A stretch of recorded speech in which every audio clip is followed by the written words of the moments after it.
देखिए, son of मल्ला मुकेश सहनी जी ने जब यहाँ 2 तारीख को पार्टी की लॉन्चिंग किए और 3 जुलाई को ताज होटल में प्रेस कॉन्फ्रेंस हुई, तो उन्होंने उस दिन घोषणा किया था कि उत्तर प्रदेश के 18 मंडलों में हम फूलन देवी की जो है 18 प्रतिमाएं स्थापित कराएंगे। प्रतिमा बन करके भी 8 बाई 18 फुट की प्रतिमा बनकर के वांछित स्थानों पर चली गई, लेकिन उत्तर प्रदेश की जातिवादी सरकार ने जो है प्रतिमा जहां लग भी गई थी उसके फाउंडेशन को तोड़कर प्रतिमा को थाने में रख दिया गया। जिंदा भी फूलन थी तो जेल में, मरने के बाद भी इतना लोगों के अंदर दहशत है कि फूलन की देवी की प्रतिमा से उन्हें डर लगता है और उसे अपमानित करते हुए थाने में रख दिया गया। हमारे लोगों के ऊपर मुकदमा कायम कर दिया गया और यह साफ बात है कि फूलन देवी की आबरू, इज्जत आबरू किसने बेमई में लूटा, नंगा करके 22 दिनों तक पानी भरवाने का काम, उनकी बारी बारी से सामूहिक बलात्कार करने का काम किसने किया? फूलन देवी तो रणचंडी का काम किया। हम कहते हैं कि दुर्गा जी पूज्य हैं, नवरात्र में 9 दिन का जो है कि व्रत चलता है, बड़ी बड़ी दुर्गा की प्रतिमाएं स्थापित होती हैं।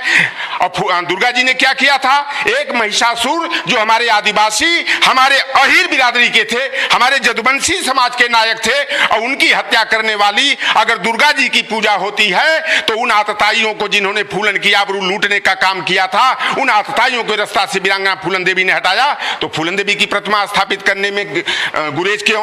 अभी बता दूं कि अमर शहीद यही झंडे वाला पार्क है, और झंडे वाला पार्क में गुलाब सिंह लोधी उन्नाव के रहने वाले थे और उनकी वो शहीद हो गए थे अंग्रेजों की गोली से, और उनकी प्रतिमा को जब्त कर लिया गया।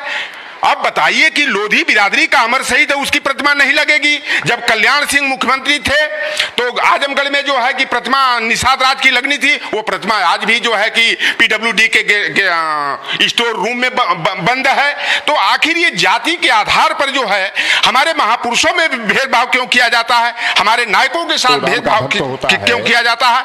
आज उत्तर प्रदेश में कहने को हिंदू वोट के लिए लोहार कुमार, मल्लाह, केवट, कुर्मी, काछी, अहीर, गडेरिया, पाल, धनकर, राजभर, चौहान हिंदू हो जाता है, लेकिन अधिकार और सम्मान देने की बात आती है तो हमारे साथ दो एक दर्जे का बर्ताव किया जाता है। एक नारे की तरफ आप लोगों का ध्यान मैं दिला दूं कि भारतीय जनता पार्टी बड़े सीना उतान करके, ऊंचा करके यह नारा देती है, सबका साथ, सबका विकास, सबका विश्वास। अगर सबका साथ, सबका विकास, सबके विश्वास की बात है भाई, तो राम की नैया पार लगाने वाले निषाद राज के वंशज रुद्रपुर देवरिया से तीसरी बार विधायक बने जयप्रकाश निषाद को राज्य मंत्री बनाया गया है। मैं राज्य मंत्री को सुपर प्यून मिनिस्टर मानता हूं, क्योंकि जो एक डीएम का, एक किसी विभाग के सचिव का चपरासी जो काम करा लेगा, वह राज्य मंत्री जो है पिछड़े दलित वर्ग के ना इस सरकार में, वह एक पुलिस के कांस्टेबल का, एक प्राइमरी के मास्टर को नौकरी दिलवाना तो दूर, उनका स्थानांतरण हो जाए तो रुकवा नहीं सकते,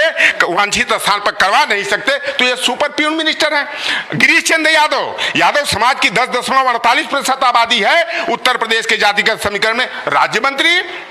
मोहसिन रजा 17.3% आबादी मुसलमानों की है, मोहसिन रजा राज्य मंत्री। 3.87% आबादी पासी की है, और पासी समाज के सुरेश पासी जगदीशपुर वाले राज्य मंत्री। धर्मेश कुमार जाटव, चमार समाज, जाटव समाज की आबादी उत्तर प्रदेश में 11.89%, धर्मेश कुमार जाटव राज्य मंत्री। यही सबका साथ, सबका विकास है। और देखिए राजभर और कैबिनेट मंत्री हैं, राजभर को छोड़िए, और अभी हमारे धर्मपाल सिंह लोधी थे जो सिंचाई विभाग के कैबिनेट मंत्री थे, उन्हें अपमानित करके, उन्हें मंत्रिमंडल से अपमानित करके, जूता मार करके बाहर कर दिया गया, मंत्रिमंडल से बर्खास्त कर दिया गया। यही सबका साथ और सबका विकास है। और धर्मपाल सिंह लोधी का यही दोष था कि वह निषाद बिंद कश्यप लोधी किसान एकता के लिए, जागरण के लिए जगह जगह कार्यक्रम कर रहे थे, तो लोगों का ब्लड प्रेशर भारी हो गया और उन्हें वह अपना वो कार्यक्रम चलाने से रोक दिया गया और उन्हें मंत्रिमंडल से बर्खास्त कर दिया गया।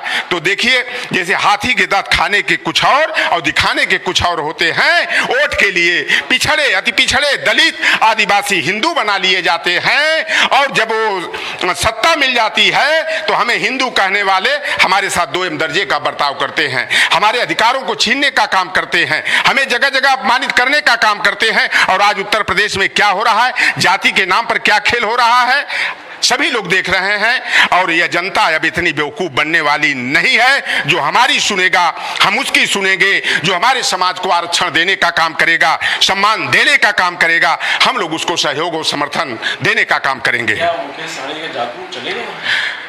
जिस तरह से बिहार की राजनीति में बाजीगर सन ऑफ मल्ला मुकेश साहनी ने राजनीति को दाएं से बाएं कर दिया, ऊपर का नीचे कर दिया, तो उत्तर प्रदेश की राजनीति में और मजबूती आ गई है। अभी तो मुकेश साहनी 2 तारीख को पार्टी लॉन्च की है ना, लेकिन आज चट्टी पर, चौराहे पर, गली में, गुच्चे में आज वीआईपी पार्टी की गूंज है। कहो ये कहां से टपक गया एक मल्लाह का बेटा कि इतना बड़ा जो है कि बताइए ताकत दिखा दिया पूरा उत्तर प्रदेश के मल्लाह केवट बिन धीवर कहार माझी का ही नहीं, पिछड़े दलित वंचित समाज में भूचाल ला दिया और बहुत बड़ी संख्या में लोग जो है वीआईपी पार्टी से जुड़ रहे हैं। तेजी से हमारा जनाधार बढ़ रहा है। उत्तर प्रदेश की राजनीति में सन ऑफ मल्ला एक नई लकीर खींचने का काम करेंगे यह सही। एक बात और मैं बता दूं, एक हमारा भाई आरक्षण के मुद्दे पर एक पार्टी बनाया निषाद पार्टी के नाम पर।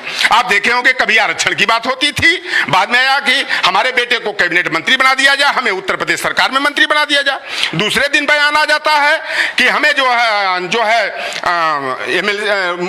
डिप्टी सीएम बनाया जाए।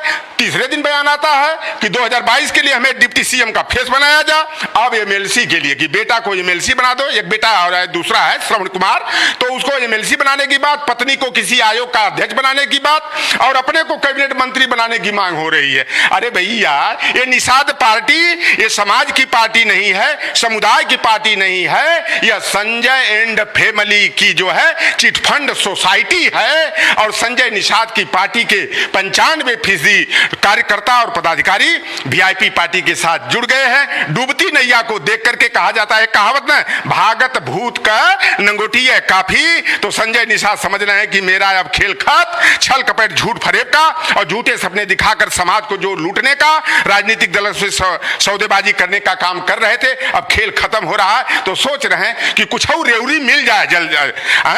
तो यह खेल हो रहा है और वीआईपी पार्टी पूरे मजबूती के साथ अपने बलबूते उत्तर प्रदेश में पूरी तैयारी करके पूरे दमखम के साथ जो है मिशन 2022 में लड़ेगी। हम किंग नहीं बनेंगे तो 2022 में हम किंग मेकर बनेंगे और जिस किसी भी दल की सरकार बनेगी उस दल का, सरकार का रिमोट कंट्रोल वीआईपी पार्टी के हाथ में होगा।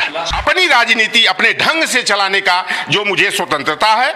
और देखिए हमारे पार्टी के मुखिया जो हैं, वीआईपी पार्टी के संस्थापक और बिहार सरकार में पशुधन एवं मत्स्य संसाधन मंत्री माननीय सन ऑफ मल्ला मुकेश साहनी जी का स्पष्ट कथन है कि आरक्षण नहीं तो गठबंधन नहीं। और हम तो 403 सीटों पर तैयारी करेंगे। 157 सीटें हम लोग एक क्लास की चिन्हित किए हैं, जहां निषाद मल्ला केवट बिन धीवर कहार कश्यप जो निषाद फिशरमैन कम्युनिटी की जातियां हैं, जिनकी आबादी 60,000 से लेकर 1,20,000 है, हम मेन टारगेट में रख करके वहां तैयारी करेंगे। और अन्य जगह सीटों पर जैसा हमारा विश्वास जो है माइक्रो सोशल इंजीनियरिंग के आधार पर है, हम अन्य जातियां चाहे वो लोहार कुहार सुनार हो, तेली तमोली बरई बारी हो, चाहे अहिल कुर्मी काछी हो, जाट हो, गुजर हो, सैनी हो, राजभर हो, चौहान हो, हिंदू हो, मुसलमान हो, अगड़ा हो, चाहे पिछड़ा हो, हम लोग वीआईपी पार्टी के साथ सबको जोड़ करके चलेंगे। लेकिन सामाजिक न्याय का मुद्दा हमारे लिए अहम है।